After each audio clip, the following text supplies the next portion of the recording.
नमस्कार, आप देख रहे हैं दुनिया टुडे और मैं हूं आपके साथ जयंती झा। 15 दिन में दूसरी भगदड़, 50 करोड़ से ज्यादा श्रद्धालु, 50 से ज्यादा मौतों का अनुमान। पहले प्रयागराज से मौतों की खबर और अब देश की राजधानी भी मौतों की खबरों में शुमार। लेकिन सवाल वही कि आखिर कौन कौन जिम्मेदार। चीन से मुकाबला, उत्तर प्रदेश की तिजोरी मालामाल, लेकिन नागरिकों की जान जाने का मलाल क्यों नहीं? ये है वो तमाम सवाल जो उठ रहे हैं फिलहाल।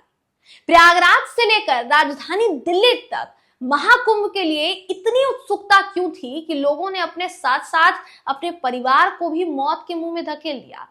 144 साल बाद महाकुंभ के योग का ये जो रहस्य है, आखिर ये क्या है और कितना सच है, जिस पर विश्वास करके लोग बेसुध हुए महाकुंभ की तरफ, प्रयागराज की तरफ पैदल चल पड़े।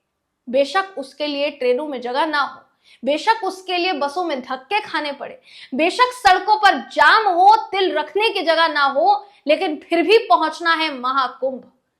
लेकिन लोगों का क्या दोस्तों? लोगों ने भरोसा किया था प्रशासन पर, भरोसा किया था सरकार पर, जिस सरकार ने दावा किया था कि 100 करोड़ श्रद्धालु बेझिझक आ सकते हैं, प्रयागराज में स्नान करके जा सकते हैं। लेकिन उन्हें नहीं पता था कि शुरुआत बहुत सुगम तरीके से होगी, लेकिन जैसे जैसे काफिला बढ़ेगा वैसे वैसे वीआईपी का एक अलग लाइन जो है उसको बना दिया जाएगा और आम जनता की लाइन अलग बना दी जाएगी। दोनों के बीच में कब लकीर खिंच गई ये समझ नहीं आया। और अब हालात ये है कि दिल्ली में फिलहाल जो हादसा हुआ है वो बहुत ही दुर्भाग्यपूर्ण है, और इतना दुर्भाग्यपूर्ण है कि सरकार से वो मीडिया भी सवाल जवाब कर रहा है जो मीडिया महाकुंभ में मौनी अमावस्या के दिन जब भगदड़ मची थी तो उन सवालों पर अंकुश लगाने के लिए हाथ पैर सारी चीजें एक कर दी थी, एड़ी चोटी का जोर लगा दिया था। आज वो बेबाकी के साथ सवाल कर रहा है। तो सवाल एक ये भी उठता है कि जब महाकुंभ में मौनी अमावस्या के दिन प्रयागराज में वो भगदड़ मचती है तो उसे प्रशासन की लापरवाही क्यों नहीं करार दिया गया? और अब जब नई दिल्ली में रेलवे स्टेशन पर इस तरीके का हादसा हुआ है, दुर्घटना हुई है, कई लोगों ने अपने जान गंवाई है, उस लिहाज से प्रशासन से सवाल क्यों पूछा जा रहा है? प्रशासन से सवाल अब भी पूछा जाना चाहिए और तब भी पूछा जाना चाहिए था, लेकिन दोनों में अंतर क्यों बना दिया हमारी मीडिया ने? सबसे बड़ा सवाल यहां पर यह भी खड़ा हो रहा है दोस्तों 144 साल बाद महाकुंभ का योग है और इसके बाद ये जो योग है ये वापस 144 साल बाद ही आएगा।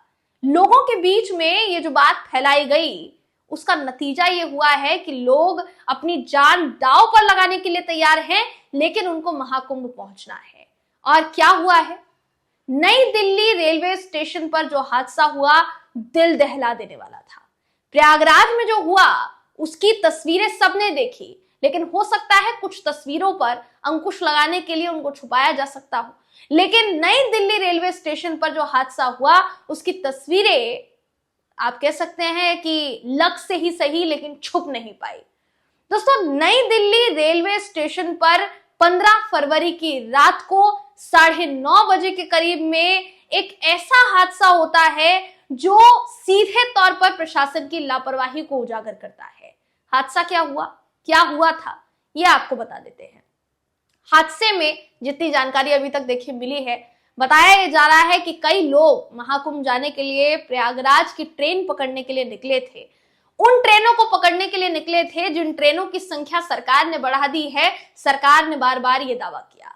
अब होता यह है कि 6 बजे, शाम 6 बजे से स्टेशन पर भीड़ बढ़ने का सिलसिला शुरू होता है और वो भीड़ जो है वो बढ़ती चली जाती है। यहां तक सिचुएशन बना दी गई है कि अभी भी एक तबका ये कह रहा है कि ऐसी भीड़ काफी साल बाद देखी है, मतलब दशकों बाद ऐसी भीड़ जो है वो देखने को मिली है। दूसरा तबका ये कह रहा है, जो प्रशासन से बहुत जुड़ाव रखता है तबका, उसका ये कहना है कि आम भीड़ थी, हर बार की तरह ही भीड़ थी, लेकिन रेलवे प्रशासन जो है इसको संभाल नहीं पाया। अनाउंसमेंट हुई दोस्तों, और उस अनाउंसमेंट ने मात्र 5 से 7 मिनट के अंदर में इतना बड़ा हादसा करवा डाला। ये आरोप मेरा नहीं है, जब आप सुनेंगे तो आपको समझ में आएगा कि हुआ क्या था और किसकी गलती है और किसकी नहीं, ये आप तय कीजिएगा। दरअसल बताया अभी तक जा रहा है जानकारी के मुताबिक कि 14 प्लेटफॉर्म और 15 प्लेटफॉर्म, 12 नंबर प्लेटफॉर्म और 16 नंबर प्लेटफॉर्म, ये जो प्लेटफॉर्म्स है यही सारी कहानी को उजागर करते हैं। 14 नंबर प्लेटफॉर्म पर प्रयागराज स्पेशल ट्रेन जो है वो आने वाली थी। प्रयागराज एक्सप्रेस जो है वो निकलती है थोड़े समय पहले और प्रयागराज स्पेशल ट्रेन आने का जो वेट है, इंतजार है, जो जनता करती है। Prayagraj special train 14 number platform पर आने वाली है कि दूसरे प्लेटफॉर्म पर आने वाली है, तब तक अनाउंसमेंट नहीं होता। अचानक अनाउंसमेंट किया जाता है कि जो 14 नंबर प्लेटफॉर्म पर गाड़ी आने वाली है, यानी ट्रेन आने वाली है, वो 14 नंबर प्लेटफॉर्म पर ना आकर 12 नंबर प्लेटफॉर्म पर आने वाली है। लोग 14 नंबर प्लेटफॉर्म से 12 नंबर प्लेटफॉर्म की तरफ भागते हैं। इतने में 10 मिनट बाद फिर से अनाउंसमेंट किया जाता है कि वो जो ट्रेन 12 नंबर प्लेटफॉर्म पर आने वाली है वो वापस 14 नंबर प्लेटफॉर्म पर आएगी और 12 नंबर प्लेटफॉर्म पर कोई और ट्रेन लगने वाली है। तो लोग फिर पैनिक क्रिएट करते हैं और फिर से वो 14 नंबर प्लेटफॉर्म की तरफ भागते हैं। उसके मात्र 2 मिनट बाद यह अनाउंसमेंट किया जाता है कि वो ट्रेन, यानी प्रयागराज स्पेशल ट्रेन जो सरकार द्वारा एक्स्ट्रा चलाई गई है महाकुंभ जाने वाले श्रद्धालुओं के लिए, वो ट्रेन अब 14 नंबर प्लेटफॉर्म पर ना आकर 16 नंबर प्लेटफॉर्म पर आ रही है। लोग फिर भागते हैं 16 नंबर प्लेटफॉर्म की ओर और इतने में, ये मात्र 5 से 7 मिनट के अंतराल पर हुआ है दोस्तों, इतने में इस कदर भगदड़ मचती है कि ना लोगों ने बच्चों को देखा, ना महिलाओं को देखा।